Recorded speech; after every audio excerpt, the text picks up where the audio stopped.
नमस्कार, मैं doctor Gaurav Sharma, physiotherapist, director and founder Rudraksh physiotherapy clinic. आज हम बात करने आए हैं कॉजेज ऑफ नी पेन, जो घुटने के जो दर्द के जो मेन कारण होते हैं उनके बारे में। जब भी हम नी पेन की बात करते हैं, सिर्फ लोग एक ही प्रॉब्लम समझते हैं कि हमें इस वजह से नी में दर्द हो रहा है या फिर पेन हो रहा है, जो भी है। वो लोग क्या समझते हैं कि हमारे घुटनों में गैप आ गया है, गैप बढ़ने या घटने की वजह को ही वो नी पेन मानते हैं। इसके अंदर कोई और डिजीज है नहीं उनके पास। वो यही समझते हैं सिर्फ क्या तो घुटने में गैप आ गया है। वो एक ही चीज़ है, गैप आना या कम होना। लोग वागों की मिथ अलग अलग है नी पेन के बारे में। बेसिकली वो वहाँ जो होता है, वो नी में जो स्पेस होता है वो कम हो जाता है, इसी वजह से प्रॉब्लम होती है। गैप बढ़ता नहीं है, गैप कम हो जाता है। कम होने की वजह से वो हड्डियाँ आपस में टकराने लगती हैं, उसको उस वजह से पेन होता है।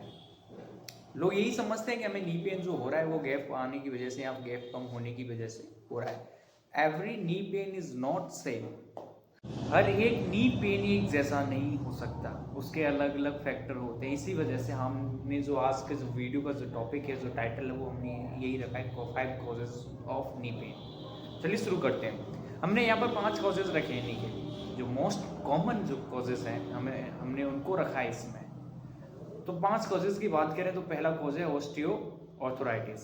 इसको ओए ऑफ नी जॉइंट भी बोला जाता है। ये मोस्ट कॉमन जो है पेन है। ये सब बहुत लोग बागों में देखा जाता है। दूसरा है पटेलोफिमोरल सिंड्रोम।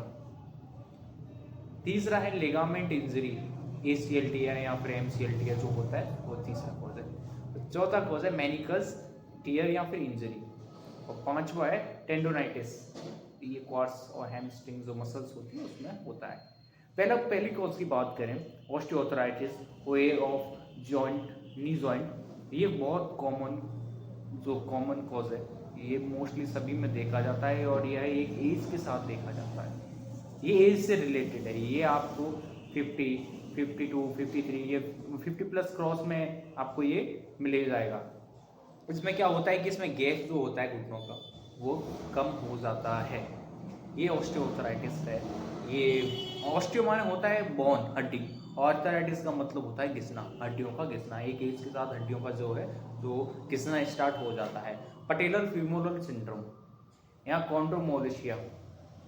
हाँ, एक और चीज़, जो ऑस्टियोआर्थराइटिस है, जो ओए ऑफ नी जॉइंट, वो हम उसको MRI में देख सकते हैं। वो उसको हम सिर्फ एक्सरे में देख सकते हैं। उसको एक्सरे में दिख जाता है, वो उसमें MRI की कोई ज़रूरत नहीं है। बात करें पटेलर फ्यूमोरल सिंड्रोम या फिर कॉन्ड्रोमोलेशिया, इसमें क्या होता है, जो घुटने का जो चपटी होती है या फिर अपन उसको प्याली बोलते हैं, जो पटेला होता है, वो क्या है, अपना काम जो है ना, जो हिलना डुलना होता है उसका, इधर उधर जाना, वो सही से नहीं हो पाता है। वो ग्लाइडिंग सही से नहीं करती है। ग्लाइडिंग सही से नहीं करती है तो उसका मतलब ये है कि वो घिसना स्टार्ट कर देती है।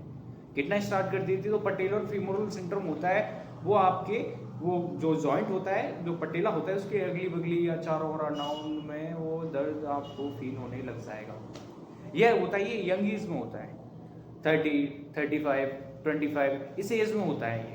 ये नहीं, ये वो जो ऑस्टियोआर्थराइटिस होता है, जो होता है वो एक एज रिलेटेड है, वो एक एज के बाद ही होगा। और जो पटेलर फीमोरल सिंड्रोम है या फिर कॉन्ड्रोमोलेशिया है, ये यंग एज में पाया जाता है। और इसको हम एक्सरे, स्पेशल जो एक्सरे होता है, एक अलग जो एंगल होता है, उसको वो स्काई व्यू लाइन बोलते हैं, वो उससे देखा जाता है। ये यंग एज में होता है। इसमें क्या होता है, पटेला ग्लाइडिंग नहीं करता, वो घिसने लग जाता है तो आपको जॉइंट में पेन दिखने लग जाएगा, आपको फील होने लग जाएगा। तीसरा कॉज है जो अपना है, वो ligament tear, ACL MCL tear. या आपने मोस्ट कॉमन, या आपने हर किसी से सुना होगा कि क्या हो गया कि ACL में टीयर आ गया है और MCL में टीयर आ गया है।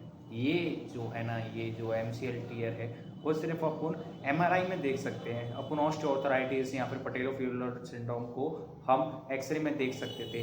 लिगामेंट टीयर जो होता है ACL या फिर MCL में जो टीयर होता है, वो सिर्फ हम MRI में देख सकते हैं। और MRI में भी हमें ग्रेड में पता चलती है, first grade, second grade, third grade, ये MRI में हमें पता चलती है। ये बहुत कॉमन कोज है। ये मोस्टली सबके सुना होगा आपने आसपास में कि क्या हो गया कि ACL में टीयर आ गया, फलाना जो होता है, जो आपने सुना होगा।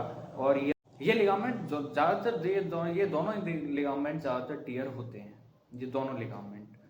और जो जो जो ACL जो लिगामेंट है उनका जो काम होता है वो रोटेटरी कंपाउंड्स होते हैं अपने, उनको क्या है कंट्रोल करना होता है, रोटेटरी कंपाउंड्स को कंट्रोल करना होता है।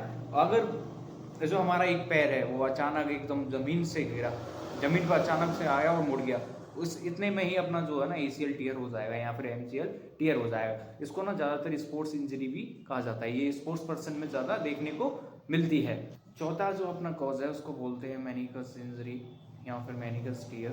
इसमें क्या होता है कि मेनिकस हमारी जो एक अलग तरीके से समझाएं, जो हमारी जो डिस्क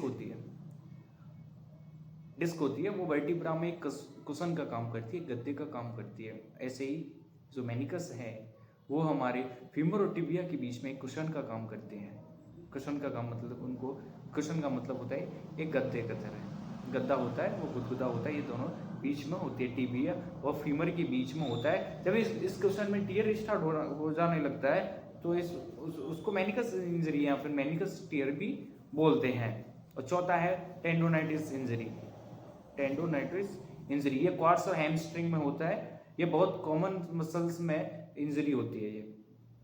ये जो दोनों मसल्स हैं क्वाड्स और हैमस्ट्रिंग, ये बहुत कॉमन इंजरी होती है इन मसल्स में। यह ज़्यादातर क्रिकेट प्लेयर या फिर फुटबॉल प्लेयर में ये ज़्यादातर देखने को मिलती है। स्पोर्ट्स पर्सन में ज़्यादा बात करें तो डायरेक्टली तो स्पोर्ट्स पर्सन में ये ज़्यादा देखने को मिलती है। और या फिर जो कोई गिर जाता है, ऊंचाई से गिरता है ना, ऊंचाई से कोई गिर गया तो उसमें भी यह मेनिकस इंजरी देखने को मिल सकती है। Thank you so much. और हम आगे इन वीडियोस, इन टॉपिक्स पे, इन कॉजेज पे एक स्पेशल वीडियो भी बनाएंगे जो आपको डेली शाम को आपको देखने को मिल जाएगी। धन्यवाद।